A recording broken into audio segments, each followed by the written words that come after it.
ॐ नमो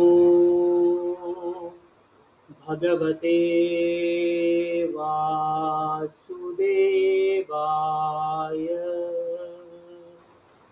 ॐ नमो भगवते वासुदेवाय।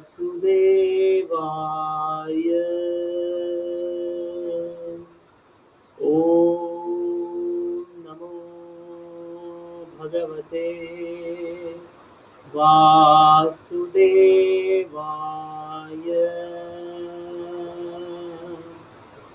ॐ अज्ञानतिमिरान्धस्य ज्ञानाञ्जनशलाकया चक्षुरुन्मीलितं येन तस्मै श्रीगुरवे नमः। श्रीचैतन्यमनोभीष्टं स्थापितं येन भूतले स्वयं रूपः कदा मह्यं ददाति स्वपदान्तिकं। वन्देऽहं श्रीगुरोः श्रीयुतपदकमलं श्रीगुरून् वैष्णवांश्च श्रीरूपं साग्रजातं सहगणरघुनाथान्वितं तं सजीवं साद्वैतं सावधूतं परिजनसहितं कृष्णचैतन्यदेवं श्रीराधा कृष्णपादान् सहगणललिता श्रीविशाखान्वितांश्च। नम ओं विष्णुपादाय कृष्णप्रेष्ठाय भूतले श्रीमते भक्तिवेदांत स्वामिन्निति नामिने। नमस्ते सारस्वते देवगौरवाणी प्रचारिणे निर्विशेष शून्यवादी पाश्चात्यदेशतारिणे। ओं नमो महावदन्याय कृष्णप्रेमप्रदायते कृष्णाय कृष्णचैतन्य नामिने गौरत्विषे। हे कृष्णा करुणा सिंधु दीनबंधु जगत्पते गोपेश गोपिका कांत राधा कांता नमोस्तुते। तप्तकांचन गौरंगी राधे वृंदावनेश्वरी वृषभानुसुते देवी प्रणमामि हरिप्रिये। वाञ्छाकल्पतरुभ्यश्च कृपा सिन्धुभ्य एव च पतितानां पावनेभ्यो वैष्णवेभ्यो नमो नमः। जय श्री कृष्ण चैतन्य प्रभु नित्यानंद श्री अद्वैत गदाधर श्रीवासादि गौरभक्तवृंद। हरे कृष्णा कृष्णा कृष्णा हरे हरे, हरे राम राम हरे हरे। हरे कृष्णा कृष्णा कृष्णा हरे हरे, हरे राम हरे कृष्ण कृष्ण कृष्ण हरे हरे, हरे राम राम राम। मूकं करोति वाचालं पङ्गुं यत् यत्कृपातमहं वन्दे श्रीगुरुं दीनतारिणं परमानन्दमाधवं श्रीचैतन्यं। हरे कृष्णा। तो will start now. First of all मेरा ऑडियो और वीडियो दोनों क्लियर है बराबर ना? क्योंकि मेरे को थोड़ा अटक अटक के दिख रहा है अपने आप वैसा, इसलिए I was asking.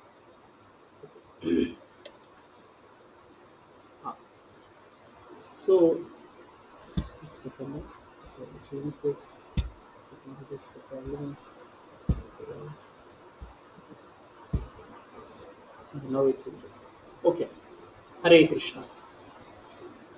सो हम लोग ने लास्ट वीक में 5th चैप्टर खत्म किया था गीता का। अभी हम लोग 6th चैप्टर में। तो एक्चुअली गीता जो है वो 3 सेक्शंस में डिवाइडेड है। The first 6 chapters of the Gita speak about karma yoga. The next 6 chapters of the Gita is going to speak about Bhakti Yoga, and the last 6 chapters of Gita is going to speak about Jnana Yoga. But we can see that it is a common thing seen that even though when Krishna is speaking about maybe Bhakti or Jnana or whatever, at the end he will conclude with Bhakti only. He will be speaking about karma or he will be speaking about Jnana, but at the end he will conclude with Bhakti only. You do it for me, or think about me, or become my devotee। ऐसा we have seen this trend। अभी 5 chapter हमारा खत्म है। तो 6th chapter, this was the last chapter of कर्म योगा। और ये chapter के अंदर भगवान जो है अष्टांग योग के बारे में बताने वाले हैं। अष्टांग योग के बारे में। अष्टांग योग मतलब the eightfold system of yoga, which was actually mastered and which was very much wrote by Patanjali Yoga Sutra में। पतंजलि मुनि ने इसके बारे में बहुत वर्णन किया हुआ है कि कैसा होता है कि मन बुद्धि अहंकार कैसे काम करता है और कैसे मन को वश में किया जाता है योग सिद्धि के द्वारा इत्यादि चीज़ें। तो अष्टांग मतलब there are 8 limbs of this yoga.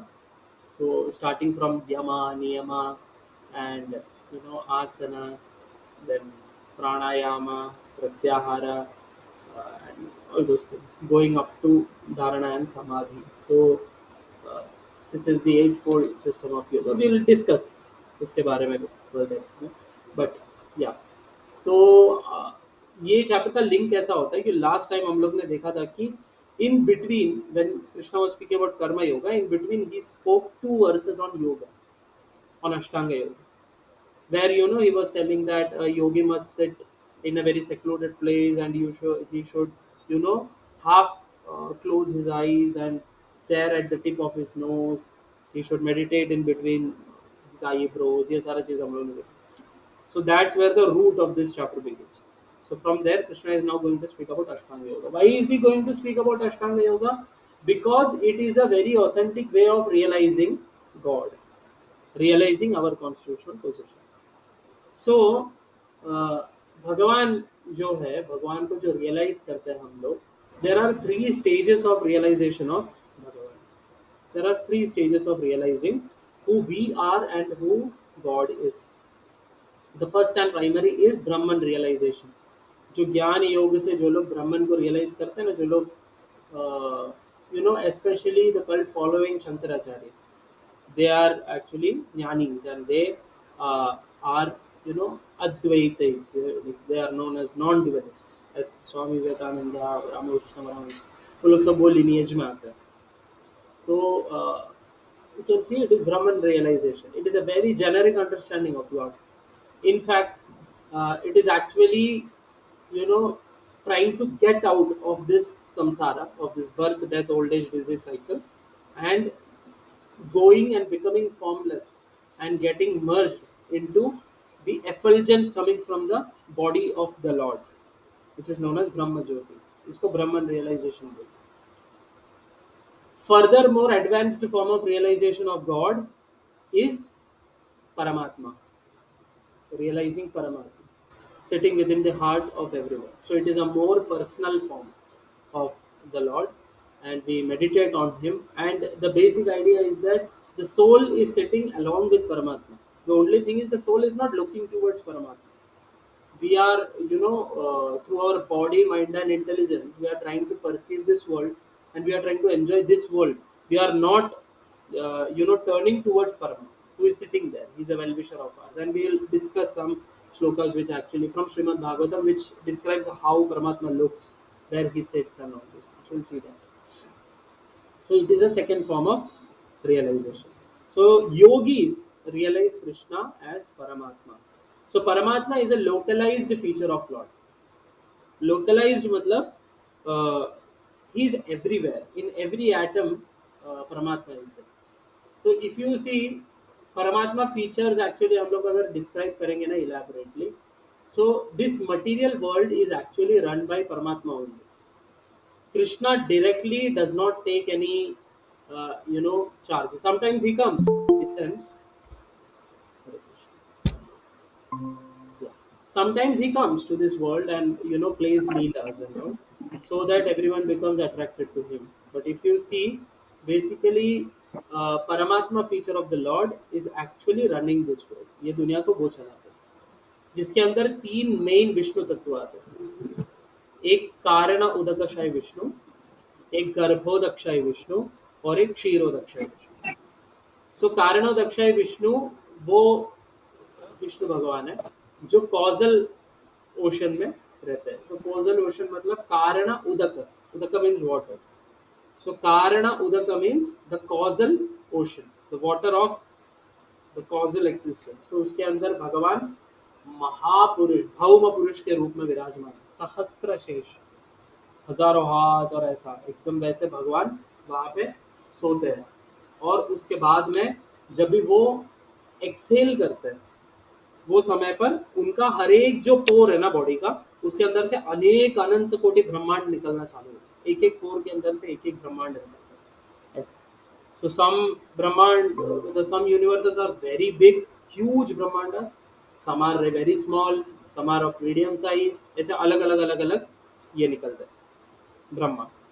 So Karana Udakashai Vishnu is the first Paramatma feature of the Lord. He is the first Paramatma feature. So he is the direct, he is the link between, you can say that, uh, the Vaikuntha planets and the material world. जैसे हम लोग ब्रह्मांड के अंदर है, हम लोग ये यूनिवर्स के अंदर है. तो दिस इज वन यूनिवर्स. ऐसे बहुत सारे millions and trillions of universes. In fact पूर्ण है, बोलते हैं कि इनफाइनाइट नंबर ऑफ यूनिवर्सेस है. और उसके अंदर आप देखोगे तो ये यूनिवर्सेस एक शेल से ऐसा कवर्ड है, इसलिए इसको ब्रह्म अंड बोलते हैं. Anda means you can say like an egg. The brahmanda is like an egg. So ये जो ब्रह्मांड है इसमें 7 लेयर से ये ब्रह्मांड कवर्ड है, which is very difficult to crack open. कोई ऐसा बाहर नहीं जा सकता इसमें. तो हम लोग जितने भी लोग हैं, हम लोग ये ब्रह्मांड के अंदर ही रह सकते हैं, इससे बाहर नहीं जा सकते. एंड दिस ब्रह्मांड, the problem is that it is full of dark matter. Dark matter मतलब इधर डार्कनेस है सर ये ब्रह्मांड. So Krishna is so kind that he places, sun and moon in this world so that we all can have light. Without them, it is pitch dark here. But at the same time, in the 15th chapter of the Gita, Krishna says that मेरा जो world है, जो Vaikuntha planets है, वो self effulgent है करके. They are not, they don't need a sun और a moon there. It is self effulgent. So it is like the sun itself. It is like that. The Vaikuntha planet. There are innumerable Vaikuntha planets. That is spiritual sky. So yes. हाँ, तो हम लोग ये ब्रह्मांड के अंदर रहते हैं. तो ऐसे बहुत सारे ब्रह्मांड है. और ये ब्रह्मांड में भी कोई जगह ऐसा नहीं है कि वेकेंट है. वो बस हमको नहीं दिख रहा है शायद, क्योंकि हमारा वैसा स्पेसिफिकेशन नहीं है बॉडी का कि हम उसको डायरेक्टली परसीव करते हैं. जैसे फॉर एग्जांपल अगर मैं किसी को पूछूं कि आपने अपने मन को देखा है, हमें से किसी ने अपने मन को नहीं देखा है, बराबर, लेकिन उसका प्रेजेंस तो है ना. हमने शायद किसी और का ब्रेन को देखा रहेगा, लेकिन वो ब्रेन के अंदर का इंटेलेक्ट को देखा है क्या, which is taking the decisions or pumping in thoughts. Have we seen the subconscious mind that is existing, right? We cannot see it, and there are no what do you say, any kind of microscope or anything that you can that can perceive mind, intelligence or falsehood, but they are existing, right? Similarly, it is because of the subtleness with which they are existing. So similarly, हम लोग का ये जो body है, this is gross and we are perceiving through the gross eyes. So that is the very reason why we cannot see God. Krishna is present everywhere, but why cannot we see him? It's because हमारे जो आँख है, वो आँख limited है, उससे हम लोग स्पिरिट को नहीं परसीव कर सकते. Spirit is very subtle. हम लोग स्पिरिट को देख ही नहीं सकते. Totally opposite thing, we can not perceive. So that is the reason what to speak about Krishna, we can not even see ghosts. ये जो भूत प्रेत पिशाच राक्षस ब्रह्म राक्षस इत्यादि होता है ना, जो ऐसे घूमते रहते हैं, लोग बोलते हैं ना पैरानॉर्मल एक्सपीरियंस हुआ, तो बहुत सारे लोग बोलते हैं ये सब झूठ है, लेकिन ऐसा नहीं है. वो एक स्पेसिफिक योनि है. वो योनि के थ्रू हम लोग भी गुजरे होंगे कभी ना कभी, और गलत हरकतें करेंगे तो अभी भी गुजरेंगे. तो भूत का प्रेत का इत्यादि योनियां होती है सच में. तो ये जो योनियां है, इसके अंदर इसको लेकिन हम देख नहीं सकते. क्यों? Because they don't have a gross body like us. They have a very subtle form of body, so mind, intelligence, and falsehoods. So they are suffering actually. But the basic idea is that when there are things in this world that we cannot see with our eyes, so how do we expect to see people from other planets and all those places? It is not possible, right? It is not possible. So that's why we feel that only this Earth planet is inhabited. Only this Earth planet has life. ऐसे कुछ लोग ऐसा बोलते हैं, because they have not seen. So it is not a very good proposal that only the things that you see you believe. Right? There are things in this world that we cannot see, but they exist. So that should not be a good proposal. So it is said in the Shastras that the entire universe is actually filled with jivas. ऐसा कोई जगह नहीं है ये ब्रह्मांड के अंदर जहाँ पर जीव नहीं है. सब जगह भगवान ने जीवों को रखा है. आप अगर देखो प्रभुपाद जी का एक बुक है, easy journey to other planets करके, ऐसा. It's a very nice book. So the idea is that this Brahmanda is full of jivas. Like that, all the Brahmandas that come out of Karano Dakshay Vishnu, it is full of jivas. उसके अंदर बहुत सारे जीव हैं. ऐसा. अभी ब्रह्मांड तो बन गया, ब्रह्मांड के अंदर अभी लाइफ ये करने का है. तो भगवान क्या करते हैं, जो माया देवी है ना, उसको महत तत्व बोलते हैं. Actually when This world was created. This world is a form of inferior energy of the Lord. ये जो नेचर हम लोग देखते हैं ना, इसको अपरा प्रकृति बोलते हैं या फिर बहिरंग शक्ति बोलते हैं। भगवान की इंफीरियर एनर्जीज में से आता है ये। तो भगवान की three forms of prominent energies, there are different varieties of energies but three form of prominent energies. One is अंतरंग शक्ति which is internal potency, like for example Shrimati Radha Rani. So Krishna's internal potency is Srimati Radharani, or you can say Yoga Maya, which is existing in Vaikuntha and all. So it is actually in internal energy of the Lord, which is very superior. Then there is external energy of the Lord, which is Maya, what we call Mahamaya in this world. So Mahamaya जो है, it is an inferior energy of the Lord. So the internal energy is the law of the Lord is completely spiritual, and external energy of the Lord is comparatively inferior, Maya Devi. Then there are some energy of the Lord which comes in between. जैसे हम लोग, we are तटस्थ। तटस्थ मतलब we come in between ये दोनों का। We are on the shore actually. We make a decision whether if to go to Maya or whether if we want to go to Krishna, like that. So हम लोग तटस्थ है, right, और कुछ free will है हम लोग को। तो हम लोग भी भगवान की शक्ति है। इनफैक्ट देखा जाए तो हम लोग माया देवी से भी सुपीरियर फॉर्म ऑफ एनर्जी है, but still we get entangled in Maya. Why? Because of ahankara and all those things. Because of that bewilderment. That's why. Because we don't have knowledge. That's why. So, abhi Maya Devi hai. Now, when the primary creation happens, the Mahattatva is not actually having life. तो वो time पे Karanodaksha Vishnu the Lord he glances upon the material nature and the material nature becomes agitated. And how does he do that? With the form of his time potency. ठीक time का जो energy रहता है ना, time के through वो agitate करता है। So the Lord does not have any time in Vaikuntha और spiritual planet, there is no time there, है ना। अनादिरादिर Govinda, so there is no time, he is always fresh and youth and there are no janma mrityu जरा व्याधि इत्यादि, वो सब इधर है। तो टाइम से जब प्रकृति को एजिटेट किया जाता है, प्रकृति के अंदर जीव जो है, जीव जन्म लेना चालू करता है, और वो जो जीवात्मा है वो सब प्रकृति के अंदर आ जाते हैं, तो ब्रह्मांड के अंदर। Now what does Mahavishnu do? He is Mahavishnu, Karanodaksha Vishnu is called Mahavishnu actually.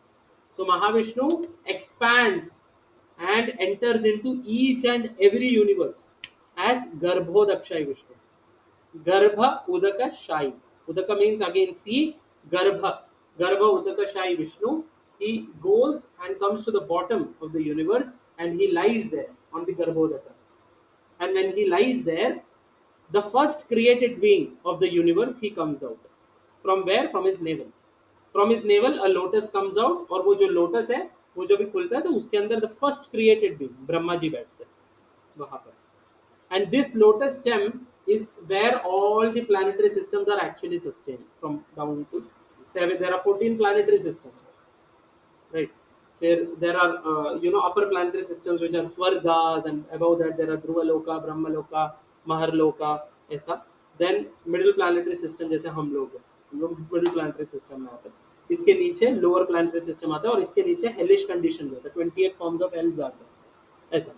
तो ये पूरे यूनिवर्स को एक्चुअली अनंत शेष अपने सर पे धारण करके रखते हैं। एंड ब्रह्मा जी आ गए अभी, and Brahma ji is instructed to do creation, and Brahma ji within the heart he is given knowledge of the Vedas and Srimad Bhagavatam, so he is given knowledge. Then after that Brahma ji starts creation. It's the secondary creation, visarga bolte हैं। The first creation sarga is done by the Supreme Lord himself. That's why you see we say that Brahma ji is the engineer of the universe.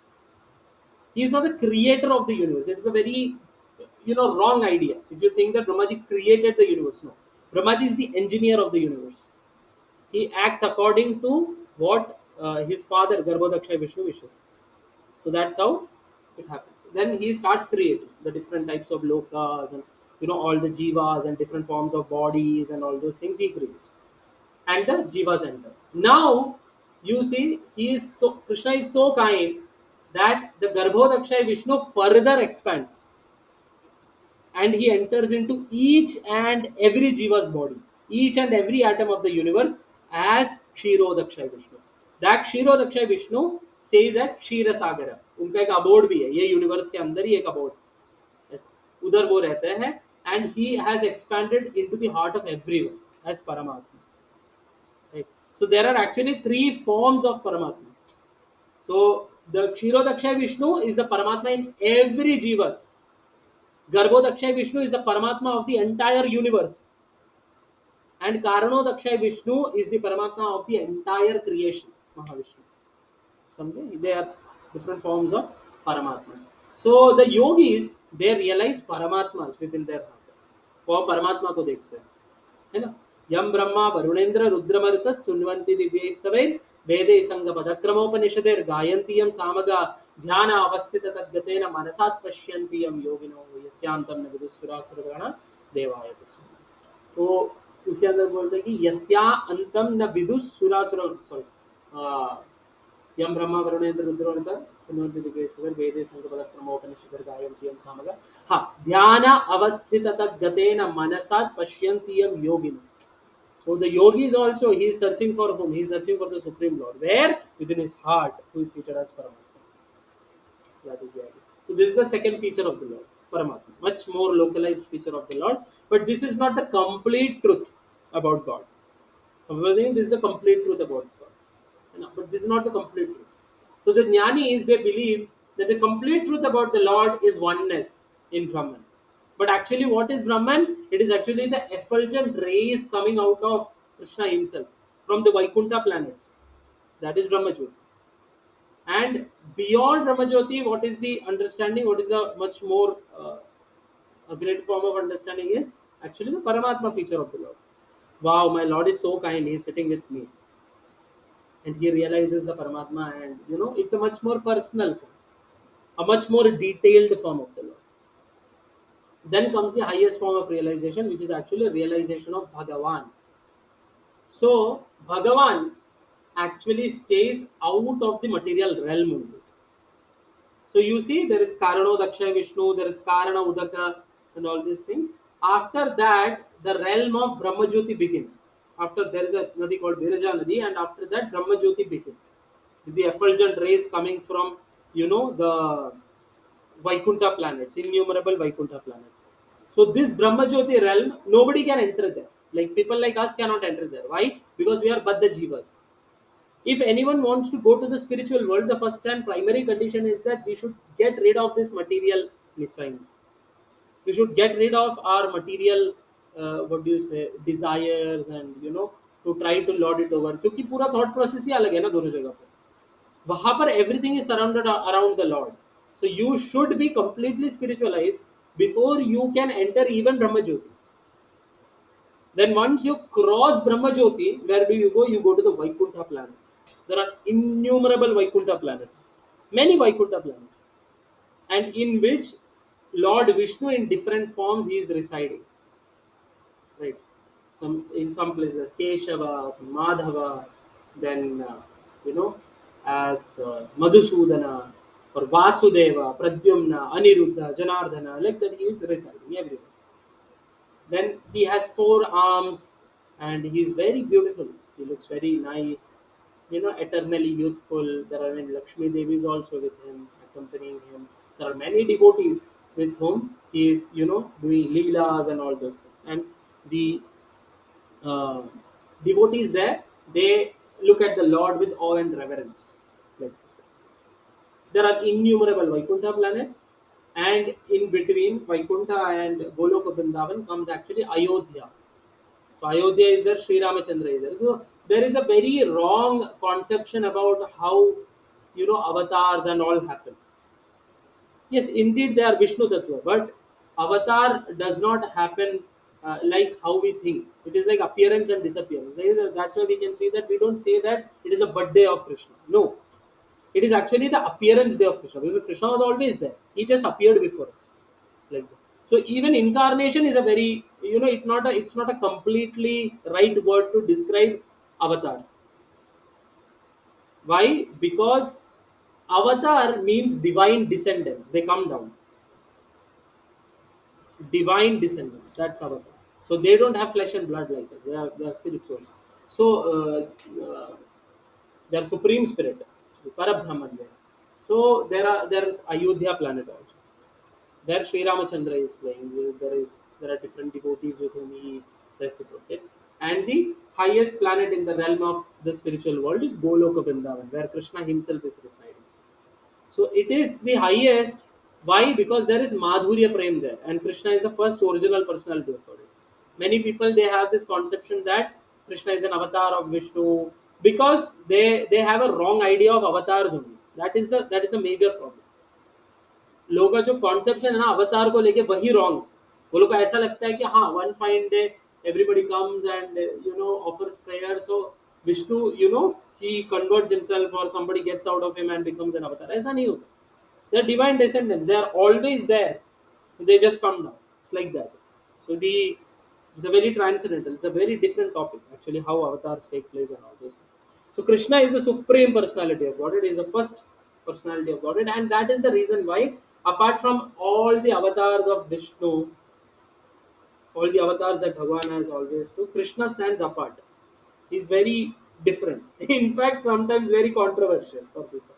So that is because he's the supreme personality of God. He's the first original personality of God, the Purna Purushottam, Premadhana Murti.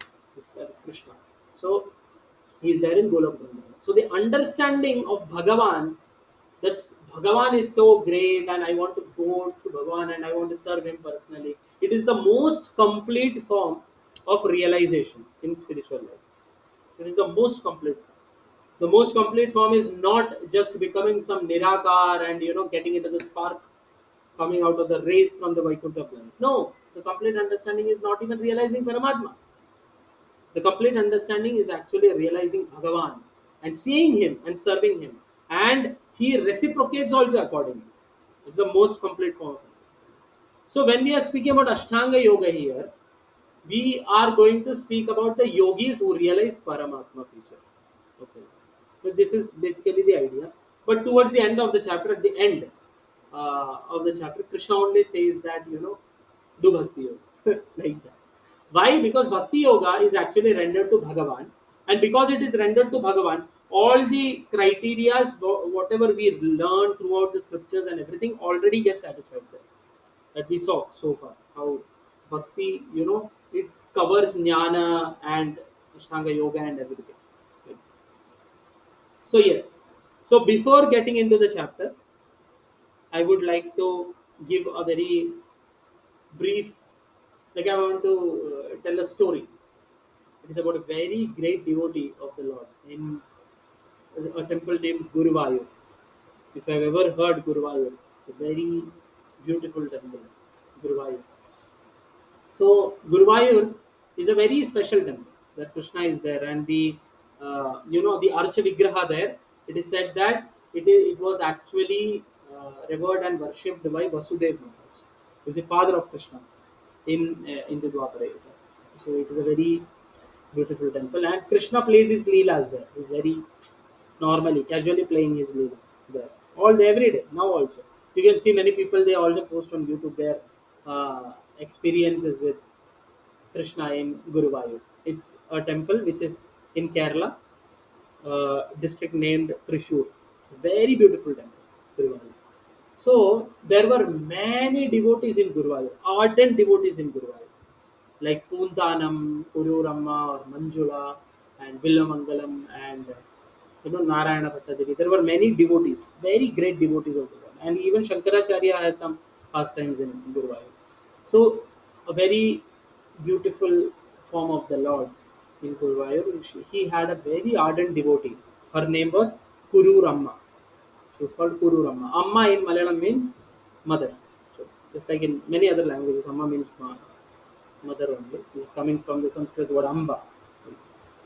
So Kururamma is she was very young when she got married, and her previously her name was Gauri, and she got married into a very great Brahmin family, and there she was living. But unfortunately, her husband left this world very soon, and after that, you can see that she was a very great devotee since beginning. So many people were there in her family also who envied her for some reason. And at the end, after some time, she was abandoned by everyone. Means in a very big house, she is only staying, doesn't have much money and all.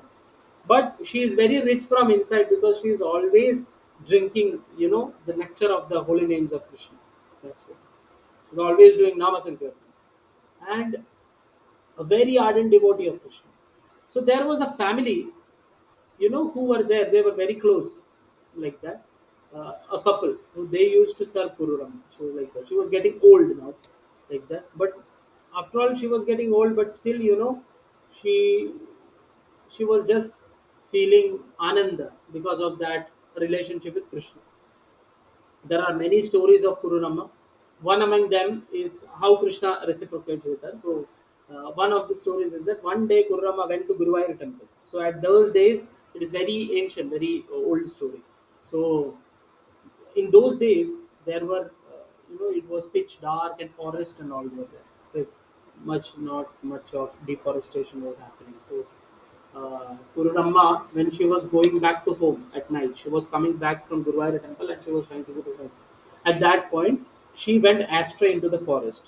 She took a wrong route at night, and all of a sudden, uh, these tigers and lions and leopards. She was hearing their voice, and she was very much afraid. She was thinking that, oh my God, what has happened? Have I took a wrong route? I don't understand. Because she is an old lady after all. Old Mataji.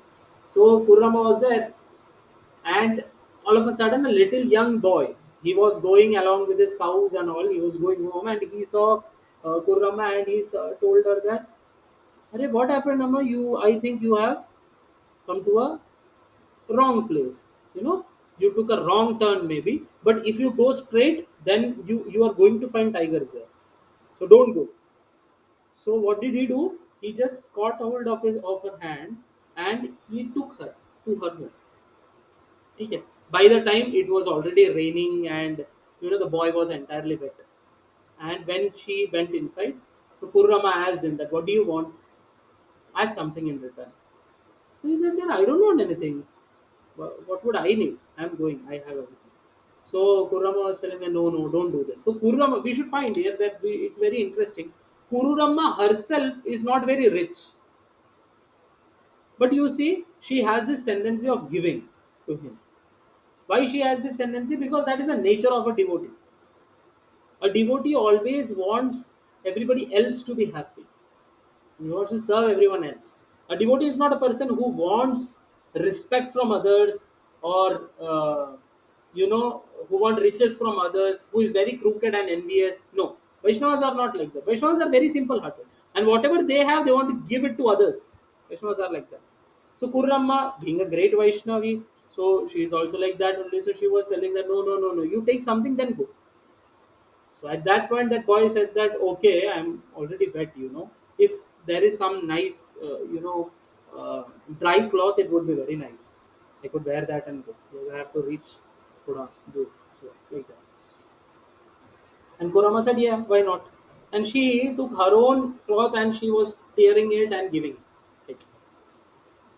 So the little boy, he went in. Thank you, and he went in.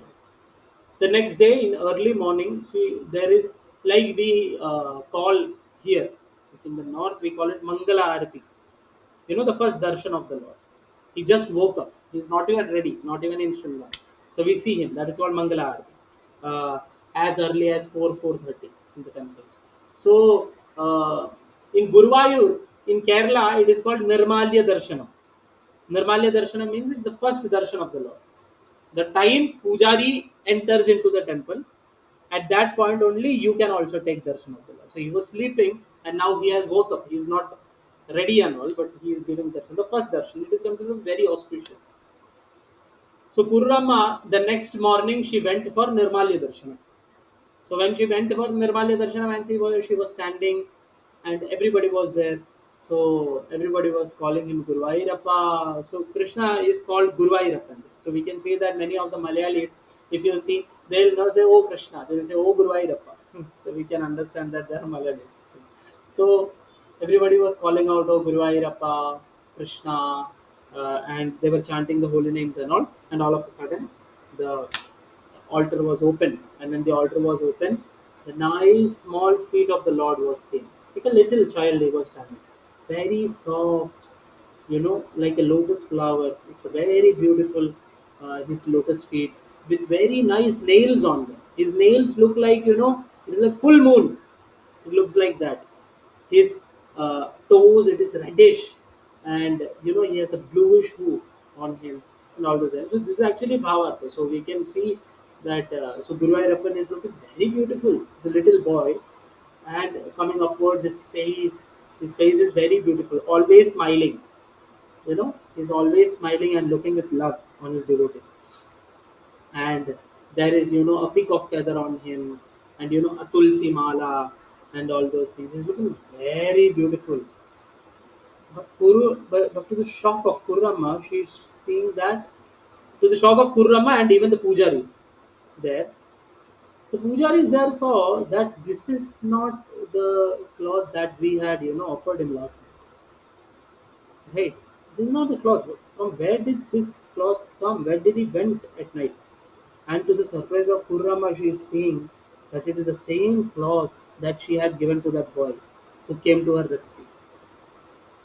And Kurrama understands that it is none other than her Guru Ayyappan who came to rescue her. None other than her Krishna who came as a coward boy and he, rescued her.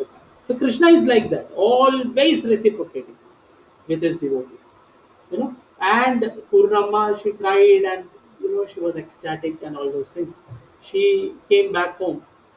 By the time she understood that the couples who were there, who were actually serving her, they were helping her throughout, they were also planning to leave for some other place for work or whatever it is. So they were about to leave, and Kurrama is now all alone. At that point, Kurrama makes a prayer to Krishna that, my dear Lord, you come as a child with me. You come. I want you as my child. But only one promise I need from you. The only promise that I need from you is that you must not leave me like you left Mother Yashoda. Don't do that. Please stay with me always. Like that. So she made a prayer, and this was her desire, and she left it okay. So one day, this couple, the man among this couple, he went to a marketplace and he found a child who was abandoned and he was all alone. And he asked him, "What's your name?" And he doesn't know anything about him. He's a little boy, and he's saying that I don't have any parents and I don't know where to go. Like that. So this man, he thought that anyways me and my wife, we are going to go away from Kururama. Somebody should be there, na, to be with Kururama and to help her, and because she will be all alone. So that's why what did he do? He caught hold of the hands of that little boy and he said that I'll give you a mother. Come. So what did he do? He came and actually, one second, na, please give me a second.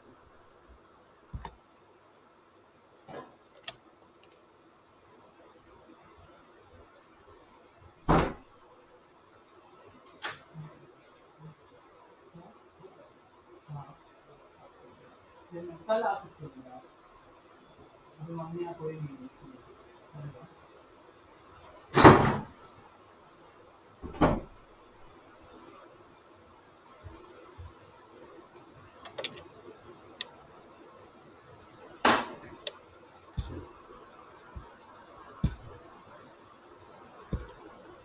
Yeah, very good. Sorry, some disturbances. So yes. So what did he do? He caught hold of hands of that little boy and he took him to Kururama. And Kururama, he was staying with Kururama. So Kururama also called her Unni, Kanna, and all. So this is what generally people in Vatsalya they call Krishna like this in Malayalam. So she was calling him like that. And he and her, they were both. He was a very mischievous boy. He was a naughty boy, but he was always handy with Kururama. Sometimes she would scold him, and sometimes you would punish him. So there are many stories like that. But towards the end of her life, one fine day, this little boy he went outside and he came, and at that point, Kurrama was lying there. And usually when he comes in, Kurrama would get up and hug him and ask him for whether he is hungry or not and all those things. But one fine day, he saw that Kurrama is, she is lying there and she's very sad. And he came to Kurama, what happened? And she was telling that, I think so, this is the end of my life. I can leave anytime, but I don't understand. Beta, what will you do if I go? You'll be all alone, you know. What will you do? And the little boy, he also becomes very much emotional, and he also starts weeping and all. So what does he do? He sits there and puts Kururama in his lap, and Kururama closes her eyes and she is speaking, and this little boy is also there.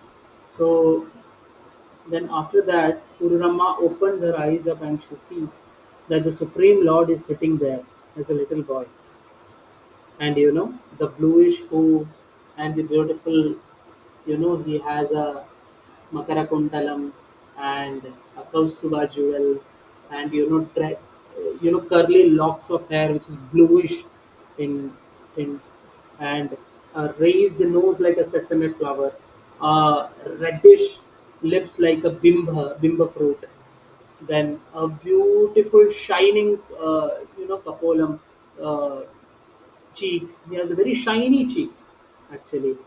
Nice, eyebrows, which moves very nicely, swiftly. He has an eyes like the petal of a lotus, very elongated eyes.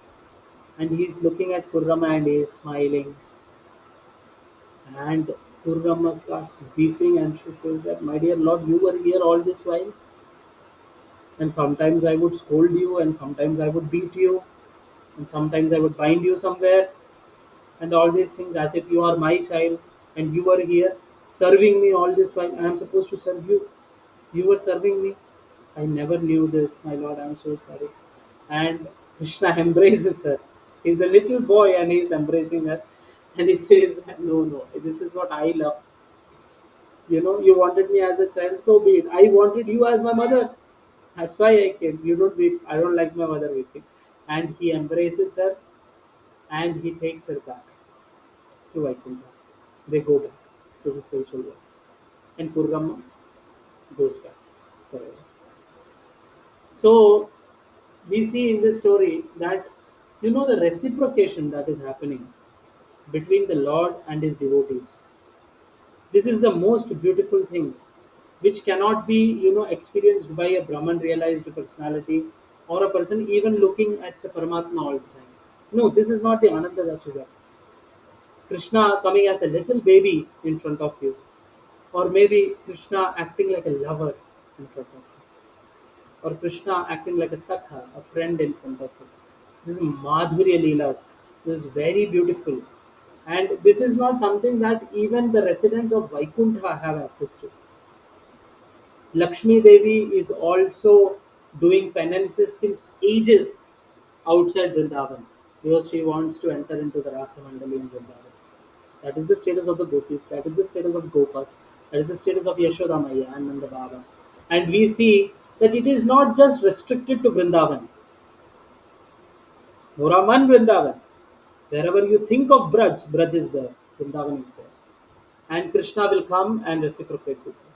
All that Krishna is concerned about is love. Bhakti. If you have bhakti, then Krishna is there. Cannot be crooked and expect Krishna to come. Your knowledge or your siddhis or your wealth or anything, it cannot attract Krishna. He is Bhagavan. The only thing that attracts Krishna is Shuddha Bhakti, like Guru Ramma did. So she, there are many pastimes of the Lord and her. It's very beautiful, mesmerizing pastimes actually. Just like he would play toying with Mother Yashoda, like that he would play with her also, like that. And Kurrama would be constantly in remembrance of Krishna. She loved him so much, and Krishna reciprocated like that only. You see, we read in the Bhagavad Gita, right? In the fourth chapter. Ye yatha mam prapadyante tam thataiva bhajamyaham. To the degree of your surrender, I will reciprocate unto you. If you love him, he will, if you take one step towards him, he'll take 100 steps towards you. That is what Krishna is, actually. So who cares for Nirakar Brahman and all these things? We want him. We want Sham Sundar with us. So, this being the introduction to our thing, but I wanted to make a very specific point out of this story. It is that we can see throughout Srimad Bhagavatam and all, Krishna is very easily available for those who don't have anything with them. They don't have anything to look up to. They have no backups. They have no love in this world. Some people who have lost everything, they gain Krishna. Right? The only thing which is necessary is bhakti and believe that, my dear Lord, you will come. I know you. Right? That is the thing. So Kunti Maharani in her prayers in the first canto, 8th chapter of Srimad Bhagavatam, she says this: नमो अकिंचन वित्ताय निवृत्त गुणवृत्तये आत्मा रामाय शांताय कैवल्यपतये नमः. So she says that, जन्मैश्वर्यश्वत श्रीभिर एदमान मदपुमान नैवार्हत्य विधातुं वै त्वामकिंचन गोचरम्. नमो अकिंचन वित्ताय निवृत्त गुणवृत्तये आत्मा रामाय शांताय कैवल्यपतये नमः. So she says that Janma, Aishwarya, Shruta, Shri. So Janma means high parentage and high birth, like in a very great family, very wealthy family, or very, a Brahmin family or something like that. Janma. Aishwarya. Aishwarya means riches. Shruta means knowledge. Shri means beauty. All these things, these four things. Janma, Aishwarya, Shruta, Shri. Well, Edamanam Madapuman. So if any person is mad after these four things, or if any person is mad because they have these four things, or any one of these four things, naiva arhati abhidatum, na eva arhati abhidatum. They have no arhata only to feelingly address you, my lord. They cannot feelingly address you. They have no arhata for that. Tvam akinchana gocharam. Why? Because you are akinchana gocharam. You belong to those people who have nobody else to belong to. You see, who have no Janma, Aishwarya, Shruta or Shri, you are easily available to them. Because you are what? Dina Bandhu. For Dina Bandhu. For somebody who has nothing, you are there with them. The only thing is they must just look at Krishna. You see, all these things that we are hankering towards can be stumbling blocks when we want to approach Krishna. It can be stumbling blocks. Right? But at the same time, if you don't have any of these things, the world might be considering you a failure.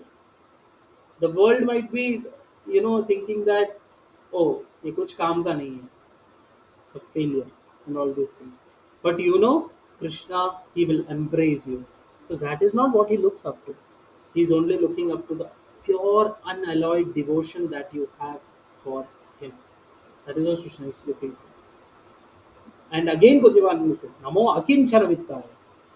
Again, she says, Namaste to you who is Akinchana Vittaya, who is the property of Akinchana, somebody who has nothing. Like, so, yes, this being the introduction, we'll get into the 6th chapter of the Bhagavad Gita, which is which is about what do you say? It's about dhyana yoga. We will take 9 shlokas today because the introduction was only so big, but I wanted to make this clear about the realizations about Brahman, Paramatma, and Bhagavan. And when we speak about Bhagavan, we must also understand that how Krishna reciprocates. Right? So that is why I was trying to make this point. So, towards the end of the last chapter, in the 5th chapter of the Bhagavad Gita, we saw that how Krishna is speaking about Karma Yoga and he is speaking about working in devotion and all those things. And before that, in 2 shlokas, he briefly mentioned about Ashtanga Yoga. And now in this chapter, he is going to elaborately speak on Ashtanga Yoga. Right? So the first section of this chapter, that is the first 9 shlokas of this chapter, is about advancing in Ashtanga Yoga. Okay, so there are actually 2 stages of yoga, right? The first stage of yoga is called Aruruksha, and the last stage, final stage of yoga is called Arudha. So there are two stages of yoga. Aruruksha is that personality who is a neophyte, who is very new to the yoga system. So, an Aruruksha person, he is not expected to leave his home and go into the jungles and sit alone and all those things. No, he must do Nishkama Karma, purify himself, and along with that, he must practice yoga. And one fine day, when he is fit to become, Arudha, that's when he leaves home and goes and completely pursues yoga. Right. So, the first two shlokas of this chapter is actually going to speak about sannyasi and yogi. What is the difference, and the similarities actually. What is sannyasi and yogi? And in the second shloka, he is going to say that the sannyas and yoga both are one and the same, right? So I'll share the screen just before.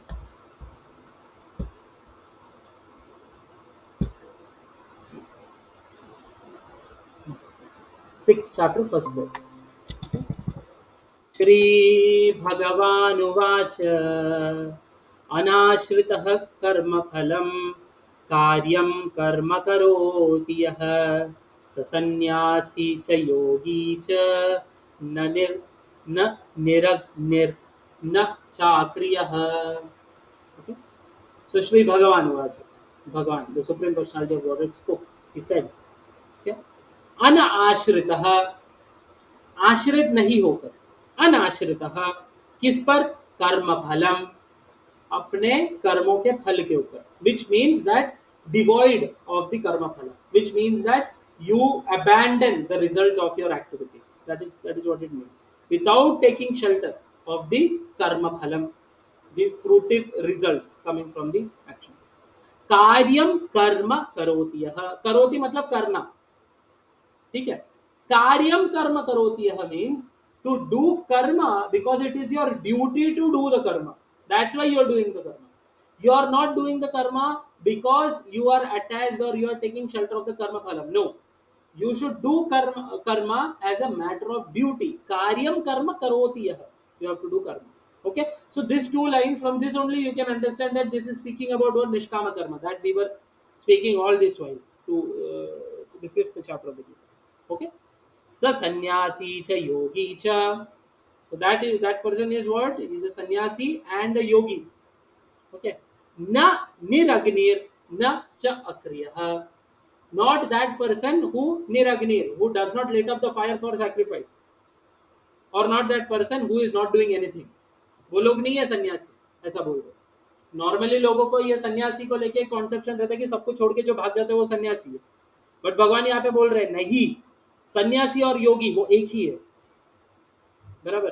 तो उनका, so sannyas doesn't really mean that you have to renounce everything and run away, but actually if you are anashritah karma phalam, karyam karma karoti yah, which means that you are devoid of the shelter of your karma phalam. You don't have any desire to enjoy the phala of your karmas. You have detached that also means that you are a sannyasi. That is the idea. So you are a sannyasi and a yogi. That is the idea. Yes. The Supreme Personality of Godhead said, one who is unattached to the fruits of his work and who works as he is obligated is in the renounced order of life, and he is a true mystic. He is the true mystic. Not he who lights no fire and performs no duty. Matlab, somebody who is not lighting up fire for doing any sacrifice, or somebody who is not doing his duty, saying that I have renounced. He is not a sannyasi, or neither he is a yogi.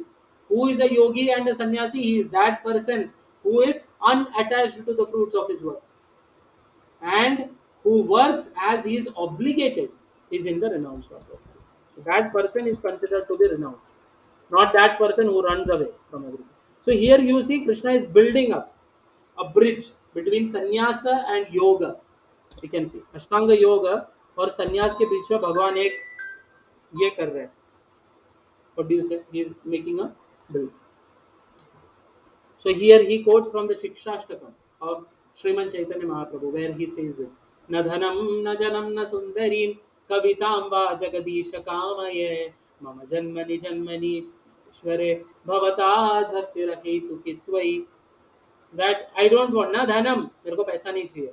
Na janam, I don't want followers. Na sundari, not even a beautiful wife, not even women. Kavitam va jagati isha kamaye. Mama Janmani, Janmani Ishware. Then what do you want? Mama, मुझे Janmani Ishware. भगवान जन्म, life after life. ईश्वरा, what do I want? भवतात भक्तिर अहेतु की त्वयि. आपका अहेतु की भक्ति चाहिए मुझे. Without having any consideration. That is what Prabhupada is quoting here. Why is he quoting? Because he is making a link between how Bhakti Yoga satisfies everything. That's what's happening. So a Bhakti Yogi is already devoid of all these kinds of karma phala. He is not ashrit on any karma phala. Like for example, in our story, was Kuru Ramma dependent on her own activities? No, she was not dependent on anybody else. She was only dependent on whom? She was dependent on Krishna. So she is not attached to what she is doing. Whatever she is doing, she is doing for the sake of Krishna. She is not doing anything for herself. Which means that the first part, it's already satisfied. Right. So she was a perfect sannyasi and a perfect yogi. That is the idea. A bhakti yogi. So that is how the link is good. You can say. यम संन्यासमिति प्राहुर योगम तम विधि पांडव नहि अस्यन्यस्त संकल्पो योगी भवति कश्चन. यम संन्यासम इति प्राहुर. यम मतलब जो चीज, what. संन्यासम इति प्राहुर. प्राहु मतलब बोलना. तो जो लोग संन्यास के बारे में जो बोलते हैं उसके बारे में बोल रहे हैं. यम संन्यासम इति प्राहुर. व्हाट पीपल से एज संन्यासा. योगम तम विधि Pandav. So it is what? It is actually the linking with the Supreme. Right? That you must know, O Pandava, or son of Pandu. Nahi asannasta sankalpo. Okay? Na matlab there is a negation. Nahi asanyasta, without giving up. Sannyas नहीं लेकर, मतलब without giving up, without detaching. असन्यस्त संकल्पो. संकल्प मतलब for self satisfaction, for sense gratification. If you have any desire, that is your sankalpa. So those desires, if you don't abandon them, if you don't detach yourself from them, अगर आप वो संकल्पों से संन्यास नहीं लोगे तो योगी भवति कश्चन. That person, he becomes what? He becomes a yogi. Question anyway. So a sannyasi is who is actually linked with the Supreme Lord, and he is not that personality who has not detached from sankalpa or from sense gratifying desires. That is what said here. What is called renunciation, you should know to be the same as yoga, one and the same, or linking oneself with the Supreme, O son of Pandu. For one can never become a yogi unless he renounces the desire for sense gratification. So this is the first step. If you practice yoga and you want to become a yogi, the first and the primary thing is this: that you must detach yourself from sense gratification. Without that, you cannot become a yogi. The yogi is that personality who detaches himself from sense gratification. If a person has desire for sense gratification and he is, doing yoga, and if somebody is teaching you that you do yoga and do whatever you want, that is not how it is. You will, you will become fit physically, but to become a yogi from within, to become attached to the Supreme Lord, to have that yoga, have that union, linking oneself with the Supreme. What do you need? You should renounce the desire for sense gratification. Not just sense gratification. Huh? It is very important. Here, Krishna says that you have to, with a संकल्प को त्यागना है. समझ रहे हो? संकल्प को त्यागना है. संकल्प मतलब desire for self satisfaction, sense gratification. That desire you have to give up. Not just giving up sense gratification. Means here Krishna is saying that it is also not approved that you just don't indulge into sense gratification, but in mind you are always desiring your anchor. करका तो मजा तो आता है यार. अब ये क्या, मैं किधर आके फंस गया, ऐसे लगता है ना कुछ लोगों को. तो वो, so they are not yogis. So yogis are those people who actually get out of all this. So in the first two verses, Krishna told that an Ashtanga yogi should not give up Nishkama Karma Yoga. Okay, and that sannyasis and yoga, sannyasa and yoga are same. We saw that, right? So, should the Ashtanga yogi practice Nishkama Karma Yoga for his whole life? That is the next question. तो निष्काम कर्म ही करना है क्या? यही होता है क्या अष्टांग योग? ऐसा एक क्वेश्चन आ सकता है ना. So that Krishna is going to explain now. Actually, so Krishna says here, आरुरुक्षोर्मुनेर्योगम कर्म कारणमुच्यते योगारूढ़स्य तस्यैव शमः कारणमुच्यते. Arurukshor Muner Yogam. Aruruksha, the first stage that we were explaining. So a person who is a neophyte, who has started yoga now, just chalu kiya. Arurukshor Munehe, Mune means of the sage. Mune Yogam. Yoga means the eightfold Ashtanga Yoga. Karma Karanam Uchyate. Karma Karanam Uchyate. He said to be, by Karma Karanam. Yogarudasya tasyaiva yoga arudasya. So aruda is that stage, the second, the one who has perfected. Yoga arudasya, yoga means the eightfold, like Ashtanga yoga. Arudasya, one who has attained yoga. Tasya eva, okay, that person only. Shamaha, cessation of all material activities. Okay, कारणम उच्यते, which means that जो आरुरुक्ष stage में है वो लोग को कर्म को त्यागना नहीं चाहिए. वो बोल रहे कर्म कारणम उच्यते. How will they get perfection? By doing karma yoga, by doing nishkama karma. What happens? The arurukshu stage, that muni he becomes perfect. So he must do karma yoga like that. But for a person who has become arudasya, who has come to the arudasya stage, who has perfected it, he is not new anymore. So for that person, he must, shamah karanam uchyate. So he must be devoid. He must leave everything else. Yes. For one who is a neophyte in the eightfold yoga system, work is said to be the means.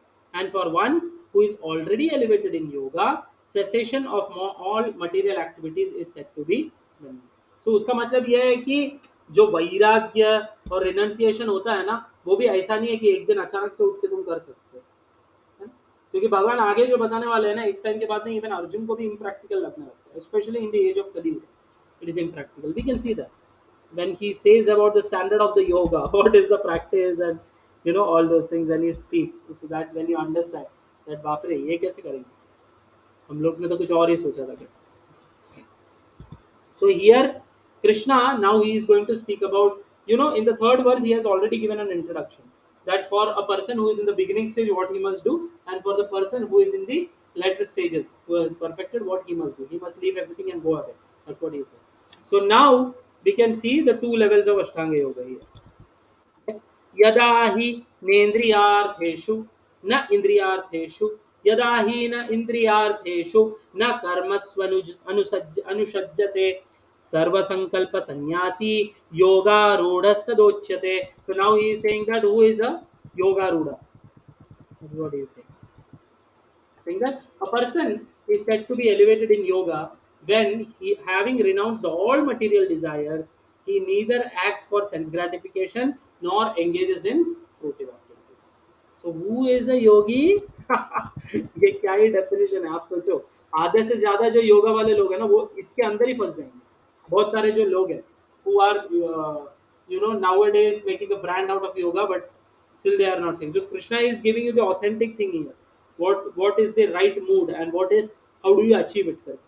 यदा ही न इंद्रियार्थेषु, इंद्रिय के अर्थ के लिए नहीं. यदा ही न इंद्रियार्थेषु, okay, for sense gratification, न कर्मस्व अनुषज्यते. कर्मस्व मतलब fruitive activities, अनुषज्यते. So अनुषज्यते means he engages, or, so न कर्मसु कर्मेषु अनुषज्यते. Karmasu anushajyate, which means that he is neither having indriyartheshu, a desire for sense gratification, nor he is, endeavoring for it. He is doing karma for the sake of, karma phala. See, sarva sankalpa sannyasi. All the संकल्प, we explain जैसे संकल्प का मतलब क्या होता है. संकल्प का मतलब ये होता है कि आपका डिजायर फॉर सेंस ग्रेटिफिकेशन और सेल्फ ग्रेटिफिकेशन, वो चीज को सर्व संकल्प, हर एक प्रकार का जो संकल्प है उसको सन्यासी, उसका सन्यास कर लिया, उसको रिनाउंस कर लिया. योगारूढ़ तदोच्यते, ये व्यक्ति वो है जो योगारूढ़ है. और प्रीवियस वर्ष में क्या बोला था, जब तक आप योगारूढ़ नहीं होते हो तब तक आप काम छोड़ के नहीं जा सकते. राइट, योगारूढ़ मतलब परफेक्ट. सो यहाँ पे क्राइटेरिया दिया गया है एक्चुअली. आप देखो देखो, see a person is said to be elevated in yoga when how having renounced all material desires, सर्व संकल्प संन्यास, है ना. he neither acts for sense gratification na karmasvu anushajyate, right, nor engages in fruitive activities, that is na karmasvu anushajyate. So we see here, so this is the criteria that Krishna is keeping. कौन है योगी, कौन ऐसा हो सकता है जो सब कुछ छोड़ के योग करने के लिए, अष्टांग योग के लिए जा सकता है. इधर ही बहुत सारे जन आउट हो गए. It is not easy, it is easier said than done. ऐसे हम लोग एक दिन उठ के ऐसे नहीं कर सकते. So here I would like to tell you what are the 8 steps. मैंने बोला था ना 8 स्टेप होता है योग, अष्टांग योग के अंदर. द फर्स्ट इज यमा. यमा मीन्स नेगेशंस. नेगेशन मतलब क्या नहीं करना चाहिए, वो यम में आता है. यम. Second is niyama. Niyama means what you must do. It is like for positive attribution. Like you must do this. You must wake up at this time. You must sleep by this time. You must take your food like this. You must eat only this. ऐसा ये सब नियम में है. So niyam is like an internal boundary also. Yama is a boundary and niyama is how do you play inside. ऐसा हम लोग बोल सकते हैं. नियमा. आसना. आसना means posture. जैसे कि there are different postures like padmasanam and all the ardha kukkutasanam. I don't know, I am not very sure. मैंने बहुत पहले कुछ सीखा था, सो नॉट एन एक्सपर्ट. तो asana, so there are different sitting postures. Why do you do this actually the purpose is to control the mind to asana. So by asana, and then comes what, then comes pranayama. Pranayama means controlling your breath. So even when you do asanas, like when we do even Surya Namaskar. So at that point also it is there. For a particular posture you must breathe in, and for a particular posture you must breathe out. At a particular posture, at a particular asana. Because if I am not wrong, it is a combination of 12 asanas. So so at particular asana you must hold the breath. So there are like this. So it is pranayama. It is a very close thing. And your prana is very much related to your mind. Like for example, when we see even in this world, people know this, that whenever somebody is very angry and all, they breathe very heavily. So what do we tell them who are very nervous or angry? We say tell them that take a deep breath. Like why? Because by breath only we come to a very natural position. Your mind becomes, your agitated mind becomes a bit shant. So that is the idea. So after asana comes pranayama. You must breathe properly. Okay. Then comes pratyahara. Pratyahara to means to leave away all the sense objects, taking your mind away from all the sense objects and focusing on whom. In the next step, dharana. You have to do dharana. Dharana means that Paramatma within you, you must keep him in your mind. It is not just just focusing on uh, breath or anything like that. No, yoga is not about that. Why? Because the word dharana is used. धारणा का मतलब क्या होता है, धारण करना. किसी को मन में धारण करने को धारणा कहते हैं ना. तो धारणा किसकी होती है, परमात्मा की धारणा होती है. सो मैटर से दूर करके अपने आप को परमात्मा को धारण करना अपने हृदय में, परमात्मा को देखना अपने हृदय में, उसको धारणा कहते हैं. Right. In this connection, if you see, I told that there is a description of how Paramatma looks.